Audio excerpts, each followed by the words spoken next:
আজকের সকালটা শুরু হচ্ছে এরকম দার্জিলিং টি দিয়ে। সকাল থেকেই মনটা খুব ভালো, আর মন ভালো হবে নাই বা কেন, আজকে কলকাতাতে সকালটা কাটছে। কত দিন পর আমার চেনা শহরটা। যাই হোক, সকালে চাটা এনজয় করে এখন রেডি হয়ে নিয়েছি, আর রেডি হয়ে সোজা চলে এসেছি ঠাকুর ঘরে। আজকে বাড়িতে রথের পুজো, আর সেজন্য সকাল থেকে শুরু হয়ে গেছে তামঝাম। এখানে বাড়ির বড় থেকে ছোট সকলে মিলে বসেছি জগন্নাথ দেবের 56 ভোগ রান্না করার জন্য। আমিও স্নান টান সেরে শাড়ি পরে একেবারে রেডি। বিভিন্ন রকমের সবজি টবজি হওয়ার পরে এখন আমি লুচি ভেজে নিচ্ছি। এরপরে বেশ কতগুলো ভাজা করে নেব। আমার দায়িত্বে এগুলোই পড়েছে, বাকিরা আরও অনেক কিছু বানাচ্ছে। সকলে মিলে এই ভোগের আয়োজন করছি, তাও যেন কাজ শেষই হচ্ছে না। যাই হোক, ফাইনালি এখন মোটামুটি রান্না শেষের দিকে। এখন সুন্দর করে ভোগগুলোকে সাজিয়ে নেওয়ার পালা। ভোগে বিভিন্ন ধরনের রান্না হয়েছে, আর যেহেতু 56 ভোগ দেওয়া হবে, তাই 56 রকমের জিনিস তো আছেই। 13 রকমের ভাজা, নাড়ু, মিষ্টি, খাজা, গজা, লস্যি, নারকেলের জল, বিভিন্ন রকমের তরকারি, খিচুড়ি, পাটিসাপটা, লুচি, সুজি, অনেক কিছু। আর বিভিন্ন রকমের ফলও কেটে নেওয়া হয়েছে। আর এই সমস্ত কিছুই সবাই মিলে একসঙ্গে সুন্দর করে থালায় সাজিয়ে দিচ্ছে, যাতে পুজোতে কোনো রকম কোনো ত্রুটি না থাকে। এদিকে ভোগের আয়োজন হয়ে গেলে নিচে চলুন, সকলকে দেখাচ্ছি আমাদের বিগ্রহকে কত সুন্দর করে ঠাকুরমশাই সাজিয়ে দিয়েছেন। এই যে কি সুন্দর করে তুলসীর মালা দিয়ে, জুঁই ফুলের মালা দিয়ে ভগবানকে সুন্দর করে সাজিয়ে দেওয়া হয়েছে। আজ যেহেতু রথ, তাই কার পুজো হবে সেটা নিশ্চয় আলাদা করে বলে দিতে হবে না। জগন্নাথ, বলরাম, সুভদ্রা সকলকেই সুন্দর করে সাজানো হয়ে গেছে। কি সুন্দর লাগছে, তাই না?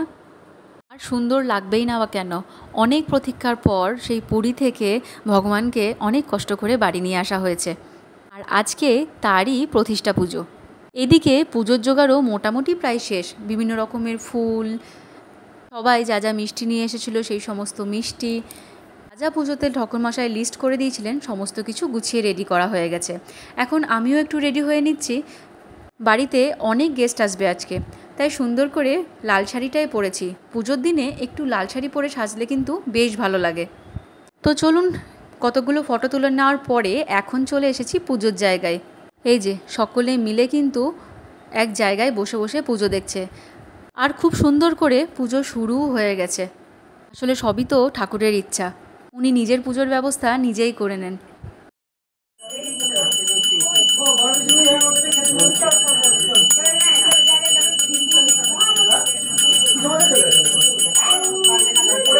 আরতি অঞ্জলির পরে এখন যজ্ঞ হচ্ছে, আর এরপরে পুজো প্রায় শেষের দিকে। তো আমরা এখন চলে এসেছি ওপরে ভোগ খেতে।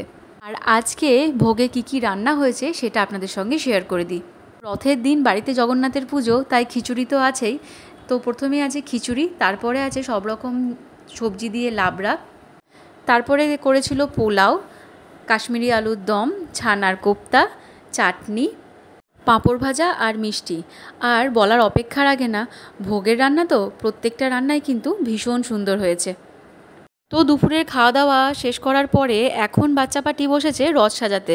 বিকেল হলেই সকলে মিলে রথ টানতে যাব। আর এর মধ্যে দেখি পাড়ার বড় রথটা বেরিয়েও পড়েছে। যাই হোক, চলুন এখন রথ টানার পালা। সকলকে জানাই রথযাত্রার অনেক অনেক শুভেচ্ছা। আজকের ভিডিওটা এখানেই শেষ করছি। আজকের ভিডিও ভালো লেগে থাকলে লাইক, শেয়ার, সাবস্ক্রাইব, কমেন্ট করতে ভুলবেন না। আজকের মতো টাটা।